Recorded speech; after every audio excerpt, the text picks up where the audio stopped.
Hi friends, welcome to Ragas kitchen friends. இன்னைக்கு வீடியோல எவ்ளோ அழுக்கா இருக்க மிதிடியா இருந்தாலும் இந்த மெத்தட்ல துவைக்கிறப்போ நல்லா புதுசு மாதிரி பளிச்சுன்னு ஆயிருங்க. அது எப்படின்றத ஃப்ரெண்ட்ஸ் பார்க்க போறோம்.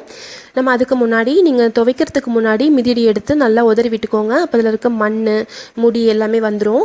அதுக்கு அப்புறமா ஒரு பக்கெட் எடுத்துக்கலாங்க. அதுல கொஞ்சமா தண்ணி எடுத்துக்கோங்க. இப்போ இதுல நம்ம துணி துவைக்கிற பவுடர் இருக்கு இல்லைங்களா, டிடர்ஜென்ட் பவுடர், அது ஒரு 1/2 ஸ்பூன் அளவுக்கு இதுல போட்டுக்கலாம்.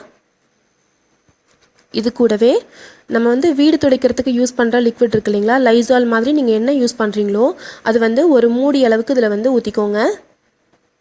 இது நம்ம இந்த ஊற வைக்கிற தண்ணியில் ஊற்றுறனால ரொம்ப டிஃப்ரென்ஸ் இருக்குங்க. சீக்கிரமாக கரை எல்லாமே போயிடும், அழுக்கு எல்லாமே போயிடும், அதே மாதிரி நல்லா வாசனையாகவும் இருக்கும். இப்போ நம்ம ஊற்றிட்டு ஒரு 1/2 பக்கெட் அளவுக்கு நல்லா சூடாக இருக்க தண்ணி இதில் ஊற்றிடலாங்க. தண்ணி நல்லா சூடாக இருக்கணும். சூடாக இருக்க தண்ணி ஊற்றிட்டு அதுக்கப்புறமா மீதியடி எல்லாத்தையுமே இந்த பக்கெட்டில் போட்டு ஊற வச்சுக்கலாம். தண்ணி நல்லா சூடாக இருக்குங்க, அதனால் பார்த்து கைவிடாமல் இந்த மாதிரி ஏதாவது வச்சு நல்லா அழுத்தி விட்டுக்கோங்க. இது கிட்டத்தட்ட 1 மணி நேரம் வரைக்கும் நல்லா ஊறட்டுங்க. அந்த தண்ணி சூடு ஆறுற வரைக்கும் ஊறினா கூட போதும். நல்லா சூடாக தண்ணி ஊற்றிருக்கனால கிட்டத்தட்ட 1 மணி நேரம் ஆகும். இப்போ இந்த ஊற வச்சிருக்க தண்ணியிலேயே எல்லா அழுக்குமே மோஸ்ட்லி வந்துருங்க. 70% இதுலேயே எல்லா அழுக்குமே வந்துடும். இப்போ பாருங்கள், கிட்டத்தட்ட 1 மணி நேரம் கிட்ட ஆயிடுச்சு. தண்ணியோட கலரே பாருங்கள், கருப்பாக மாறிடுச்சு. இப்போ இதிலிருந்து மிதியடி எல்லாத்தையுமே எடுத்து தனியாக போட்டுக்கலாம். நீங்கள் இப்போ பாருங்கள், மிதியடி பாருங்கள், உங்களுக்கு எந்த அளவுக்கு இது அழுக்கு போயிருக்குன்றது.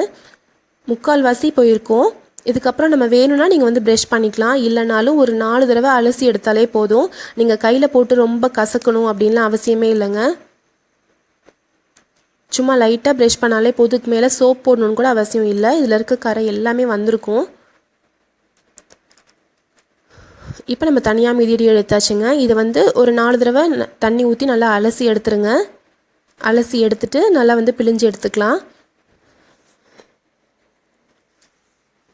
பாருங்கள், இப்போ நான் அலசி எடுத்துட்டேன். அலசினதுக்கப்புறம் பார்த்தா உங்களுக்கே தெரியும், நல்லா டிஃப்ரென்ஸ் தெரியும்.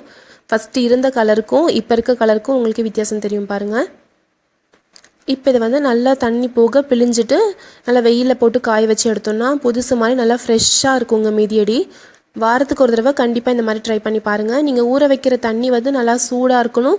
அதே மாதிரி அதில் டிட்டர்ஜென்ட் பவுடர் கூடவே ஒரே ஒரு மூடி அளவுக்கு ஃப்ளோர் கிளீனர், அதாவது லைசால் மாதிரி நீங்கள் என்ன யூஸ் பண்ணுறீங்களோ அது ஒரு மூடி அளவுக்கு சேர்த்து நீங்கள் துவைச்சி பாருங்கள். நல்லா புதுசு மாதிரி பளிச்சுன்னு ஆயிரும் ஃப்ரெண்ட்ஸ். இந்த மெத்தட் ட்ரை பண்ணி பாருங்கள், உங்களுக்கு யூஸ்ஃபுல்லாக இருந்திருக்கும்னு நினைக்கிறேன். அழுக்கு எல்லாமே போய் பாருங்கள். இப்போ வெயிலில் காய போட்டு எடுத்துட்டேன்.